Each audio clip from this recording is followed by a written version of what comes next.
Hello, it is I, the Gwynblade. Sorry. I am coming off of just streaming. My internet decided to kind of be lame and not let me stream properly. And I realized I hadn't recorded one of these. I didn't have one ready for Monday, so I was like, you know what, that's what I'm gonna do. Before I just kind of like wrap up for the day. Um, so I don't remember quite what my last one was about, but I thought I would kind of talk about something, just share. Hmm, your life. Uh, Share my experience. Um, Recently, with just discovering kind of RSD. If you don't know what that means, it's rejection sensitivity dysphoria, and it's not like an official medical diagnosis. This guy is gonna follow me everywhere, isn't he? That's right. Uh, it's not like an official medical diagnosis. It's, at least last time I checked, and like maybe the information I have is outdated. Maybe it's become um officially recognized, which is why like I come across it more. But it's different than just regular rejection sensitivity. Um, so people who have like ADHD, autism, neurospicy as like another way of putting it.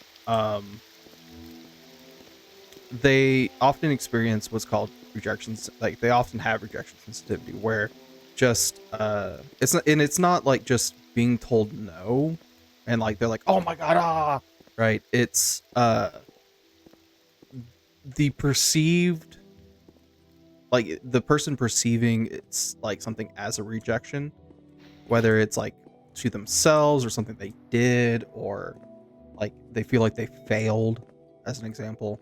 um can cause issues with that, and um it can cause a lot of like, if they aren't aware of it and they aren't dealing with it, can cause some very negative moments um for the person experiencing it. Where the fuck am I going with for you?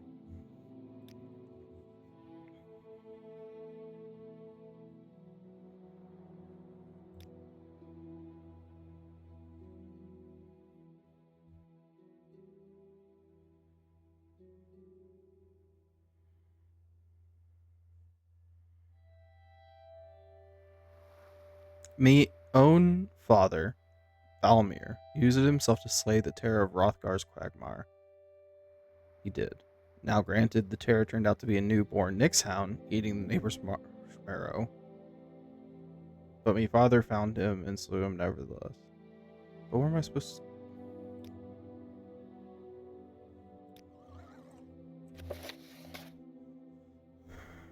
take on and aid his search for the witch and his prize, Cloudcleaver he thinks he met are in a camp to the northwest, but admits he could be confused as to the direction from the spell. Great. Okay. Well, we are going the wrong way. Anyway, rejection sensitivity, it can lead to some very like more negative moments for like just interpersonal stuff. Especially because what it, like, to the person who is experiencing it, it's like a physical reaction. Like to the person who is witnessing it and getting on the like receiving end of it, it's almost like it may also honestly just be like kind of like an overreaction, right? Which I don't really like as like a word, because people use it often to dismiss like someone's just general reaction to something. Um, because it's like, well, no, like they're feeling what they're feeling, and the person with rejection sensitivity is feeling what they're feeling. Just rejection sensitivity, specifically rejection sensitivity dysphoria, from what I understand, I'm not a medical professional. Disclaimer. I'm just talking about my experiences with it as I've come to like learn it and examine it within like myself and like my personal how it's affected my personal relationships. It's more like to them, it like their brain enters like fight or flight mode almost um like it's like a their brain perceives it as like a literal danger, right? And their brain is like, oh, we have to like we're in danger, we have to fight, we have to like cortisol spike type thing, like I don't know how to like properly explain it, um but if you're on the receiving end, it can just be I just incredibly like, what the heck just happened, right? I thought we were just joking around, and the like other person's like, how dare you have the right. And maybe I'm pulling from my own experiences with myself there. I doubt I'm supposed to bring this guy here. No, I'm going south. Oh god. God help me. And like just talking about my own experiences with it, like um I had a partner, and we were talking about like our favorite Pokemon with a bunch of friends. And I said mine. My favorite Pokemon is Dragonite. I've always loved Dragonite. I have like very special memories and bond like a attachment to it. And looking back at it and like after like it happened, it's like it was not that big of a deal. But like she just goes, that's a very basic answer, right? And like it's a little rude, I think. But like I took it like very personally at the time, and I shouldn't have. I realize now why. As an example, it's because like I viewed that as a rejection on something that I hold very dear and close to me. I love Dragonite because of the memories, and like just to explain, because everyone might be like, "What the? You got upset over someone dissing your favorite Pokemon?" No, it's Dragonite. So the Johto games are my favorite because those are the ones that like I really played. I had Gen 1 growing up, but I was way too young for it. Like I couldn't even really read, I don't think. But Gen 2, the Johto games, Gold, Silver, and Crystal, specifically Crystal, I played quite a bit. And my cousin would help me like play it. Like I would ask him like, hey, I've got this Pokemon out, they've got this Pokemon out, what should I use? And me and my cousin played it a ton. We played Pokemon, like I think he had Pokemon Gold, I had Pokemon Silver and Gold, and then later I got Pokemon Crystal. And I remember both of us also being like, oh, how the sprites look different, and all these things. And Dragonite is like Lance's ace Pokemon in Gen 2. In Gen 1, it's Dragonair. Like that's kind of like his whole team is built around 3 Dragonairs. But in Gen 2, he gets Dragonites because of the radio tower or just because whatever, right? He's the champion, so they wanted to give him like the fully evolved Pokemon. And Dragonite was like the first and only Dragon type Pokemon from Gen 1. And it's the only naturally evolving Dragon type Pokemon. Like they added one Dragon type Pokemon in Gen 2, and it's Kingdra. And I also thought Kingdra was really cool, but you can only get Kingdra by trading a Seadra with a Dragon Scale. And so Dragon Pokemon were like, to me, were really, really hard to get because also we didn't have the internet. We didn't have ease of like we didn't have like the ability to look up like, hey, where's God, I am moving so slow. Where's this Pokemon? We didn't have Cerebi, we didn't have Bulbapedia, we didn't have the tools that you have nowadays, right? Um,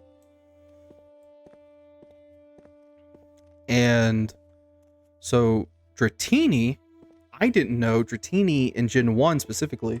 You could get a Dratini from the Safari Zone, and in Gen 2, at least in Crystal, I don't know if you can get it in, maybe you can, but like it's like post game. In Crystal, I got a Dratini from the Dinner Dragons. I did like the little quest, the like little question thing that like the Elder Dragon guy does, and I got a Dratini with extreme speed. And it was post game for me. I had like beaten, I think I had even beaten Red. Maybe I hadn't. I think I had access to Mount Silver. Well, I had to have had access if I beat Red. I don't know if I had access to Mount Silver when I got the Dratini. I had definitely like finished all of Johto and Kanto gems. But like I grinded that Dratini up.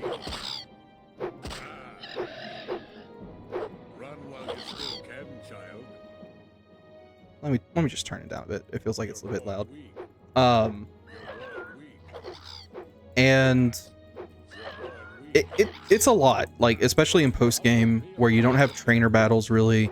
You don't have, like, all you have is the Elite Four, and like I was a kid, I didn't really understand like, oh, you get more XP from Pokemon battles, like between trainers, than you do. Oh my gosh.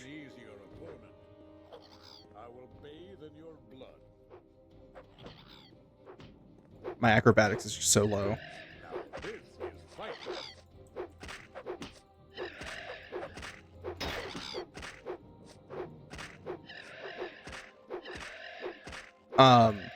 It takes a lot. It takes a lot, and especially for like a kid my age at the time, and as someone with who at the time had undiagnosed ADHD, it's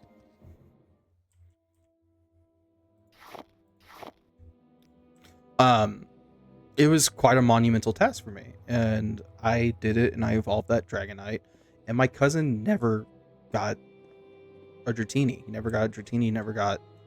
I think I had a link cable at the time, and we thought about me like breeding, because like it was also the first game to introduce breeding, Pokemon breeding. We thought about like me making little Dragonite, making Dratini eggs, and like trading them over to him once they hatched. And we just never did. I don't know why. I think maybe I lost my link cable by the time like that came around. But like I just have like very fond memories as well. Like me and my cousin would. So my cousin, I used to live in Texas, and to give you an idea, I lived in the DFW area as a child, and my cousin lived in an area called Lubbock, which is like on the map. I think like the like city that comes up is like that, like on the map that's like closest to it is like Midland, or Odessa, because like Lubbock's like relatively like a smaller town. It's all just like small towns out there though. I want to be real. But like it's a good drive. It's a good like 6-7 hour drive, depending, like 8 if you especially have small kids like we were. And my cousin would like come and visit us, and like we would like, and he would stay for a bit, and then like my grandma or someone would like, we would go back out to Lubbock, and like my grandma had a van, and we would just like sit in the back of the van, mostly because me and him both had sisters, and the girls would sit up in like the middle area of the van, and they would be watching like a movie or something, and me and my cousin would like start a new save file on like a Pokemon game. Like mine was never Crystal, but like he would like start a new save file on a game, and I would start a new save file, and like we would just see how far we could get on that drive. And like usually it was about like Whitney. I mean, like, mostly because Whitney, like, it was like usually about Whitney or Morty. I think, but especially considering like if we didn't have extra batteries, like we were just we weren't playing.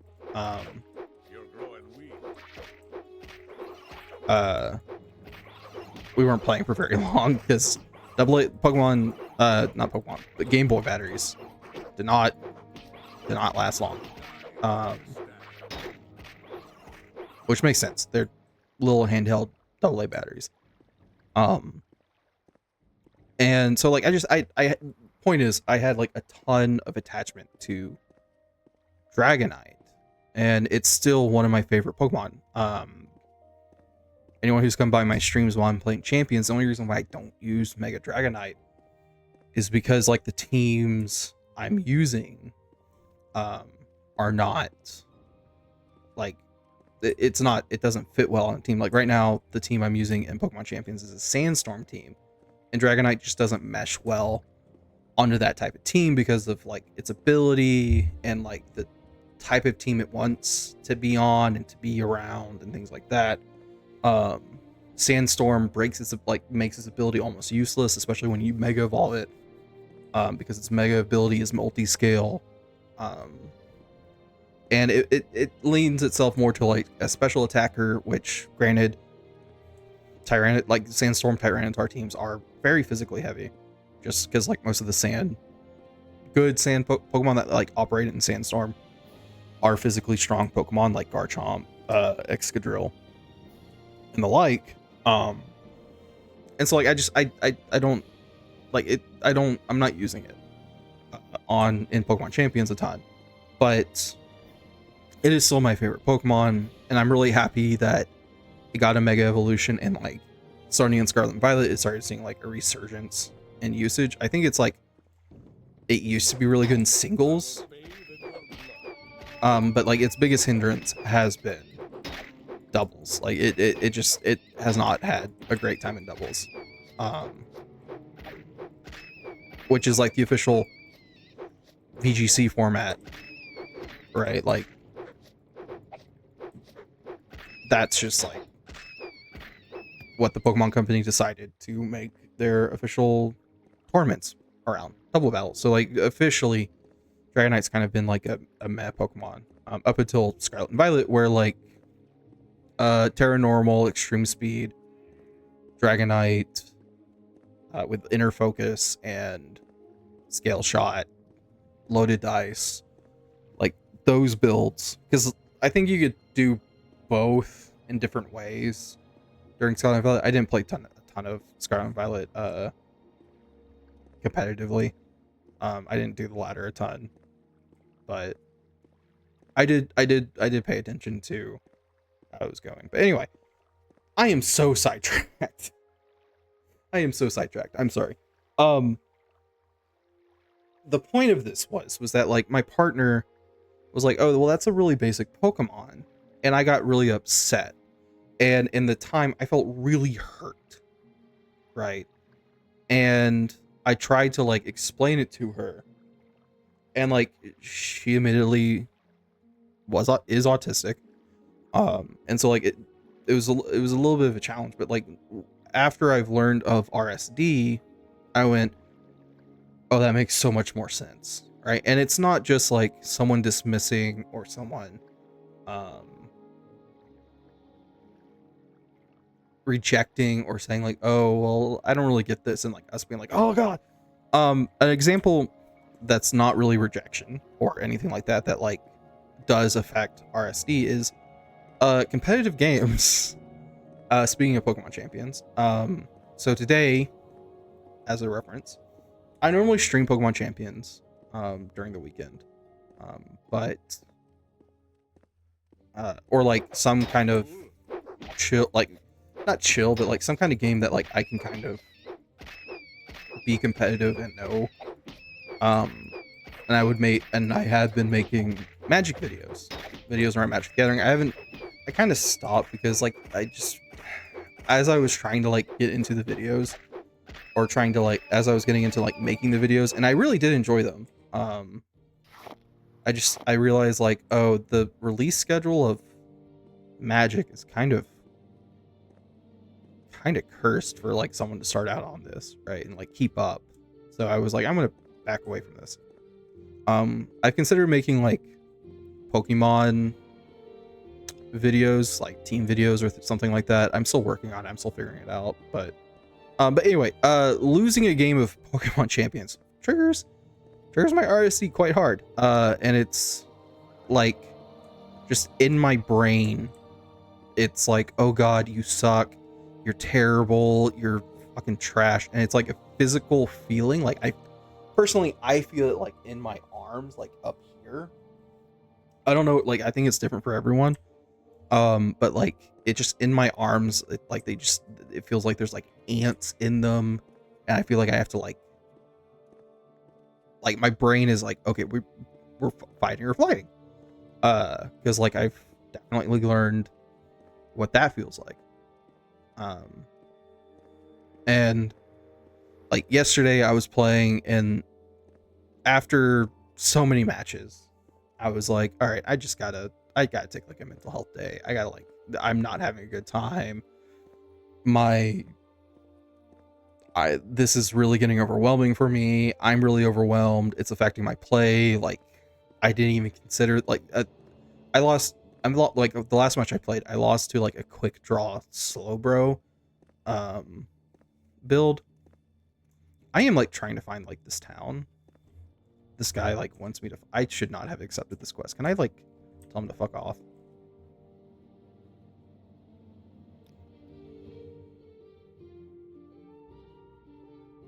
Okay, whatever. Maybe he'll die.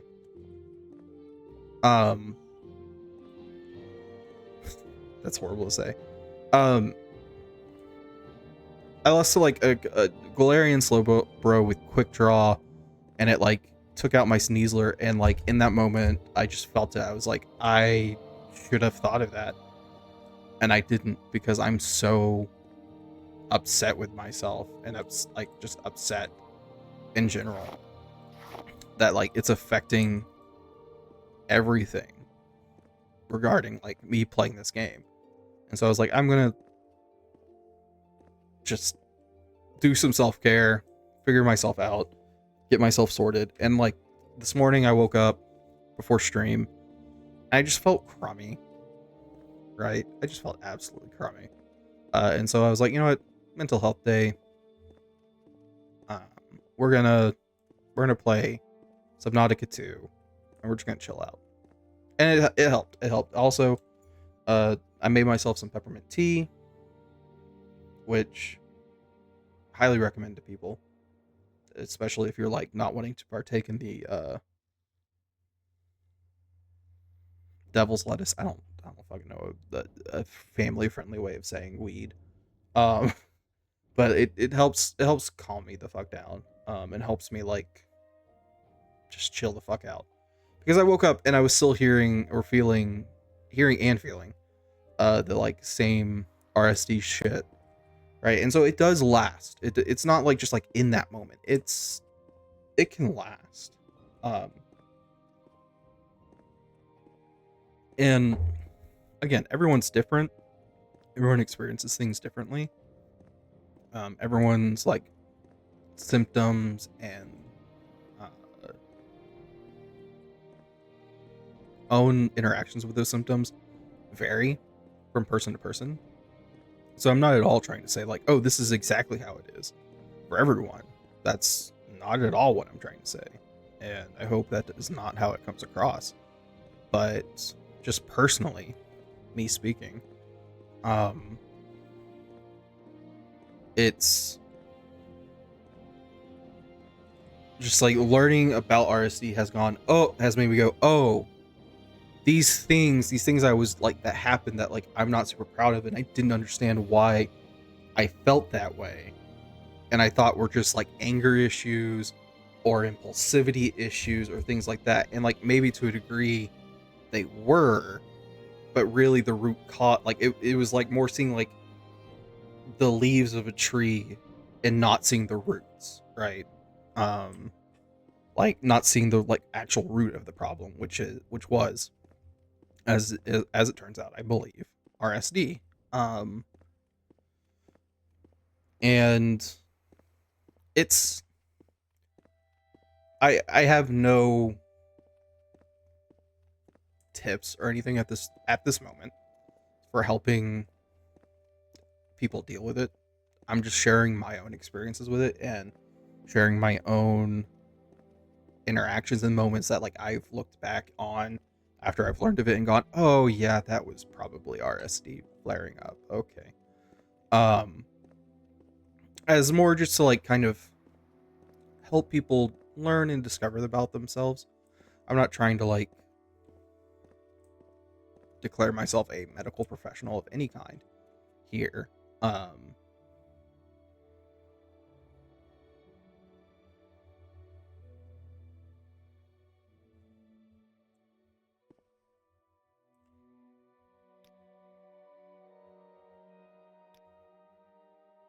I really want you gone.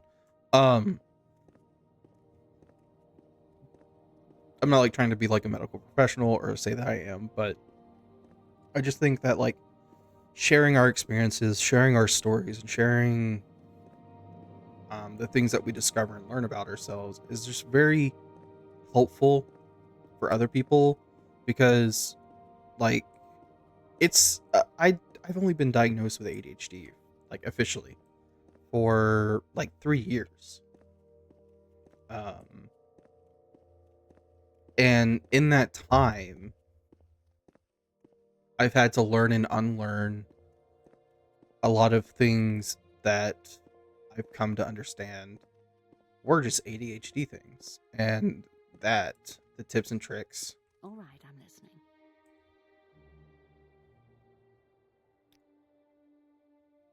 Oh, I found her.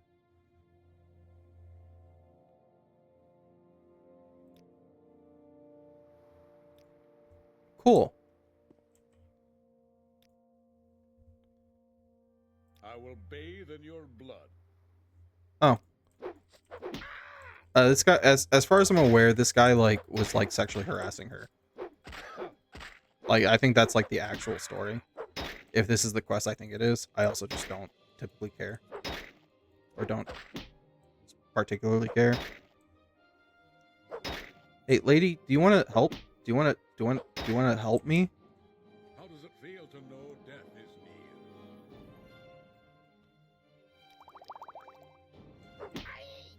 near?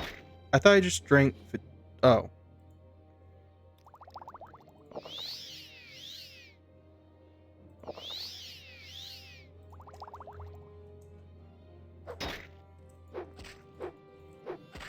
Anyway,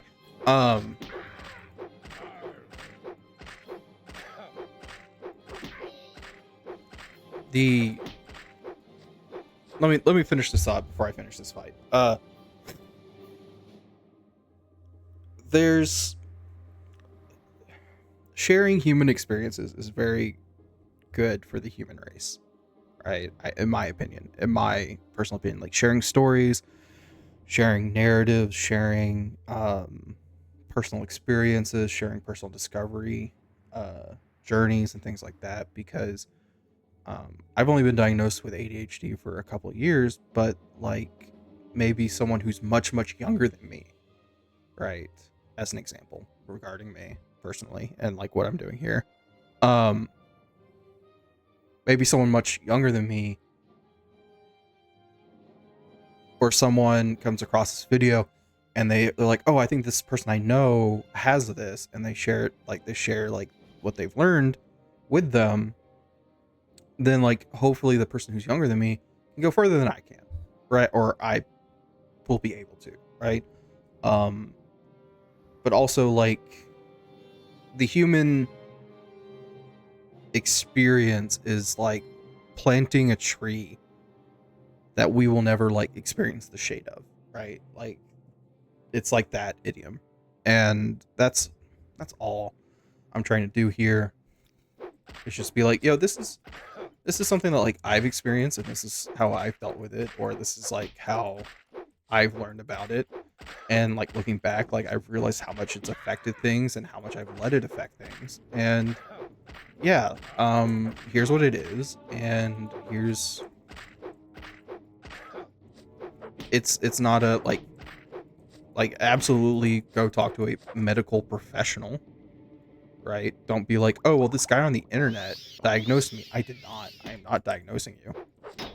I think that's way too dangerous and way too reckless, because that's how you get um misdiagnosis, and that causes all kinds of problems. um but I am just sharing, like, as someone with ADHD and as someone who has discovered that rejection sensitivity is, I think, recognized. Rejection sensitivity dysphoria is not fully recognized, but like there's enough people who like have shared their experiences with it, and there's some merit to their stories that like it is worth discussing. um and it does not absolve anyone, myself even, of like bad behavior, shitty behavior that we may do. um all it should be doing is helping us go, oh, that's why we felt that way. Okay, well, in the future, here, like, I need to look, like, gather tools and learn ways to better manage myself when I feel that way, right? Oh geez, I have another.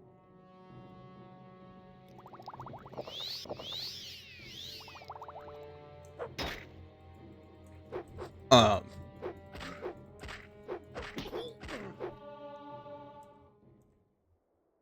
he has an iron arrow randomly.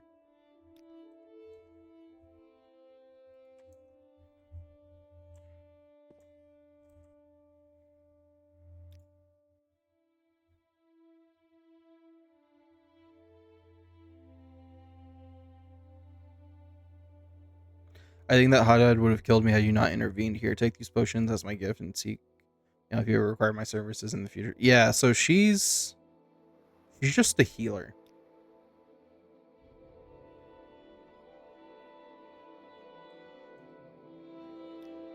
And this dude like was like, I'm gonna sexually harass you. Anyway, not cool, dude. So yeah, also, looking inward, I think is a very important thing to do. As we are not all perfect, right? The idea of the perfect human being is a fallacy. Because the idea of perfection, right, itself is almost is inherently flawed. And like the way I view perfection is just like it can only exist in like this weird. Why is one of my hands different? Oh, did I not get a steel gauntlet? I thought I did. Apparently I didn't. The idea of like the perfect human is like a fallacy, because and the way I view it is like there's an old, like, Socrates, I think, I could be wrong, feel free to correct me, please. But it's like Socrates or maybe Pluto, where there's this idea of the veil, and the veil is it's a Greek idea, and it's, if you've ever played Magic, this is where a lot of the Nyx stuff comes from. The idea of the veil is like this: there's what we perceive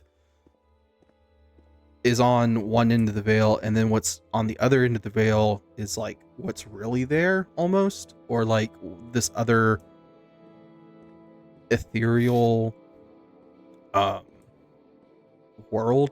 Think of it like as like the physical world and spirit world. That's in the way to look at it. But there's a lot more nuance to it that I'm not covering, mostly because I've forgotten. But like for the purposes of this discussion, as per the purposes of this discussion, the philosopher that I can't seem to remember if it was Plato or Socrates or even a different one, believed that like whatever we believe is perfect, right? Um, the inner being's idea of perfection exists only with like behind this veil. And there's an issue, however, with this, where it's based on our belief of perfection, because either it takes into account every person's personal idea of perfection, or it's an ever-changing idea of perfection, which is to mean that not like perfection is either unattainable or is not constant. You cannot constantly be perfect. And I find that very freeing. I find that very like, it's okay to make mistakes, right? Like that's just how I interact with that thought experiment or like that philosophy. And I learned of this in high school. I probably about to like just show how much of a nerd I was.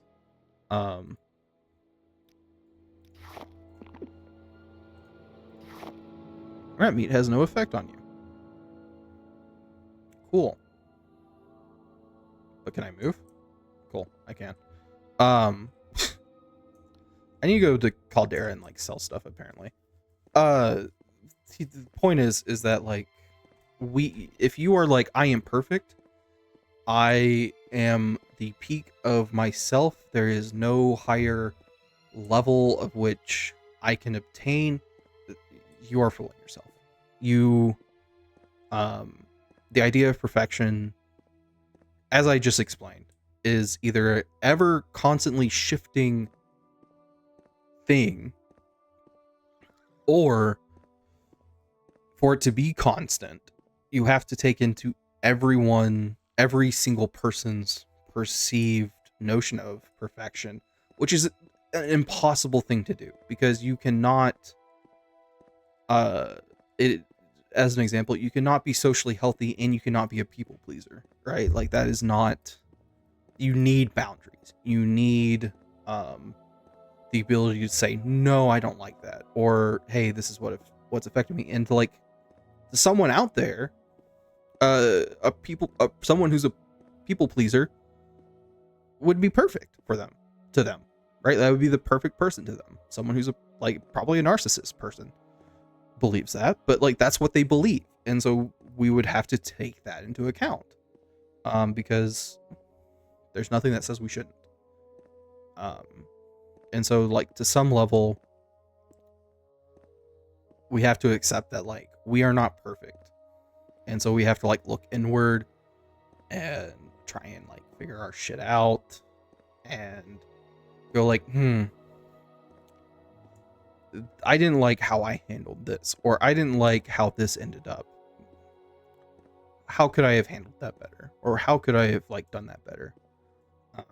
And there's nothing wrong with either of that, right? We make mistakes. We affect each other negatively. It's just part of life. And it's part of, I think a lot of conflicts, if it's, depending on the scale of the conflict, could be solved if people were just willing to not hold on to the fact that someone did something bad to you. Greetings. Obviously, if it's they tried to fucking kill you, hold them accountable for that shit. But I think there's some people who are well, you said my hair looked bad, and they just hold on to that vehemently, almost to a toxic level. And it's bro, you gotta let that go. You gotta let that go. Understand that people aren't perfect, man. Come on, man.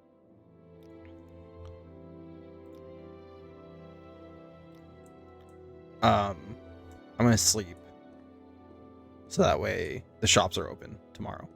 And I don't remember which bed is the one that they let you use. Well, it's definitely not this room. Is it this one?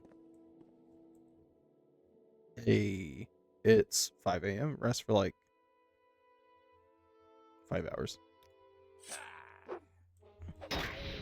Oh.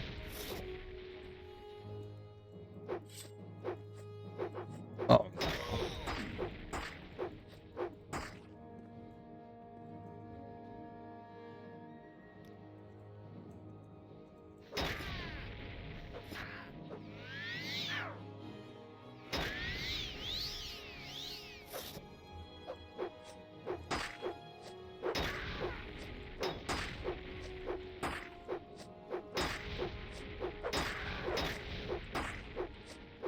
Oh no, this is bad. This is very bad.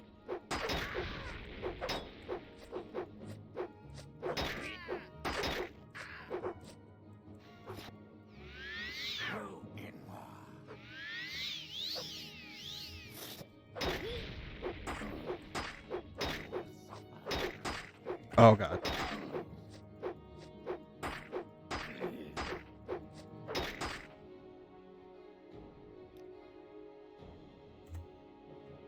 Where's my fatigue?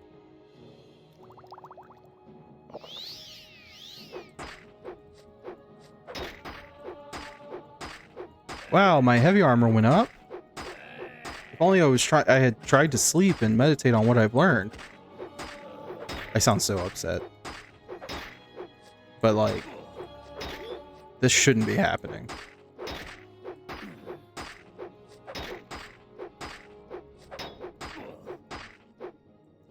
I know I can go and talk to, like, I can go and like do the quest line to like stop this, but like I just haven't done it yet. Anyway. Yeah, people aren't perfect. And if you're like, oh, I'm perfect, stop, get some help. And if you're someone who's like, well, I expect everyone to be perfect to me and to be kind to me constantly and all the times, what, are you fooling yourself? Are you kidding? People have emotions and people have just weak moments and bad moments, and it's important to let that go and to look past that and go, how do I actually feel about this person? And to evaluate that. This was all about like originally supposed to be about like my experience with RSD, and turned more into like, hey, maybe look inward. Because like that's how I came across discovering that like maybe I have RSD, is because I had been doing some inward looking and trying to do some healing and becoming a better person and a better like potential partner and things like that, because in my relationships I had like realized like, oh, I'm not getting a hold on this and I don't understand why. Because what I thought was anger issues, and I would try to do things to like manage the anger issues, they don't really work. If you like, or maybe they do work, they don't help solve the problem in my experience. Like when it's something like RSD. Like RSD is like, okay, now that I'm aware I have RSD, I'm a little bit more patient with myself, or I'm trying to be more patient with myself. I'm not trying to be when it was anger issues, it felt like I was supposed to be like, or like it made me feel like this was like something innately wrong with me and I should feel bad for that, and like maybe that's all, and like that is actually just all on me. But like when it came to like RSD, and it was like, oh, okay, this is just a part of having ADHD. This is part of just, and like we're just understanding it, we're understanding ourselves, it's okay, right? Anger issues, like there are things you can do for anger issues, and there are things that will work for RSD, I believe.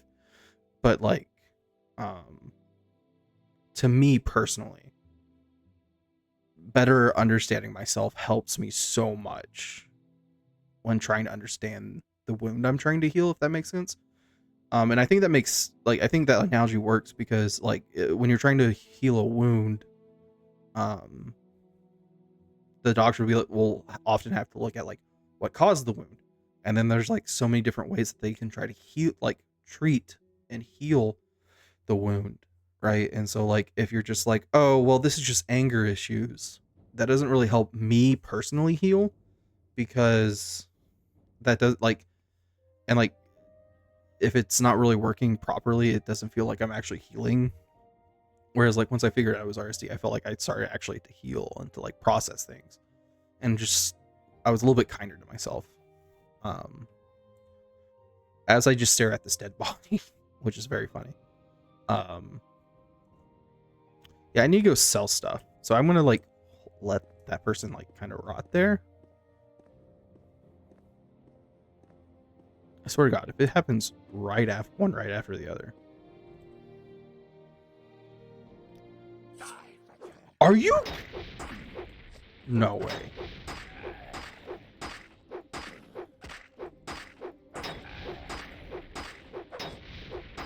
It was actually one right at, I spoke it into existence. I shouldn't have spoken it into existence. That's my fault. That's my bad.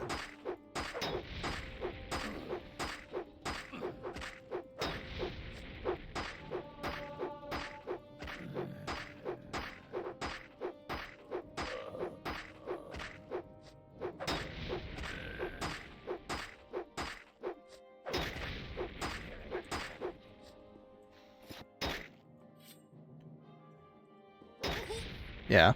I was like, I need to heal, and I hit the wrong button. Cool! I didn't die. Strength.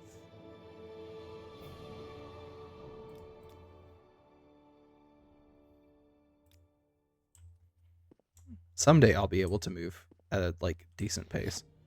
So yeah. Anyway, I need to go sell stuff. It's like 5 p.m. Shit. That's how long it took me to heal? Can I sell stuff to you? What can I sell to you? Okay. I've got a few minutes of you. Where's the, like, pawn shop? Is this the pawn shop?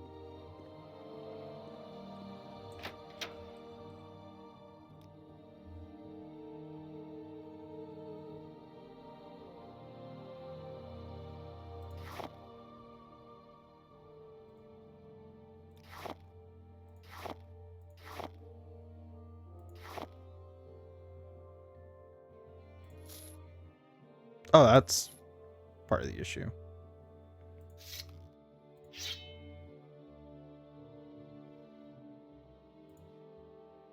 Why do I have so many arrows? What?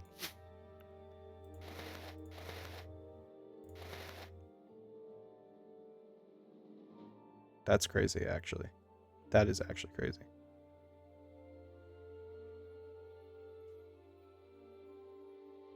Oh, wait, I have the thing of recall, right? Yeah, and I need Mark.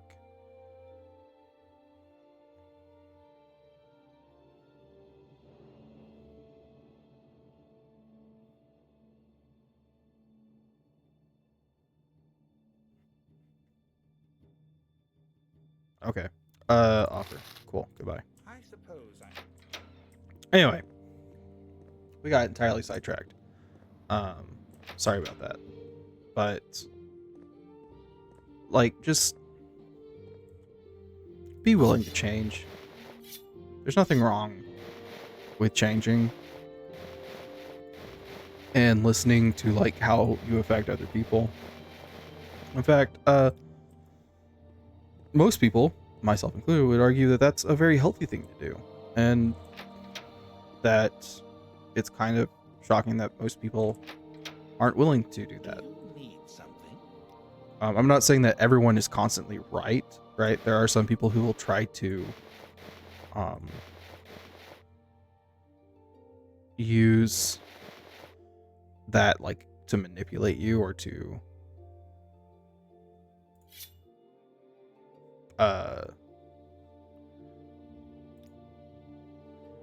whoops.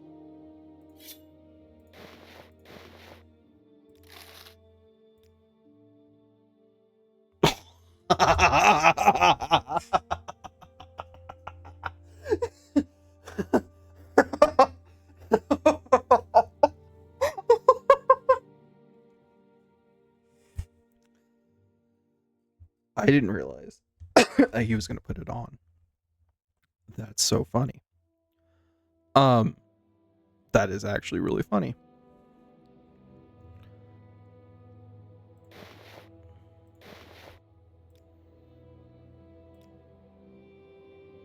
That's so funny. There's other shops here, but change is like, to quote Kha'Zix from League of Legends. Change is good. Sometimes, usually, sometimes.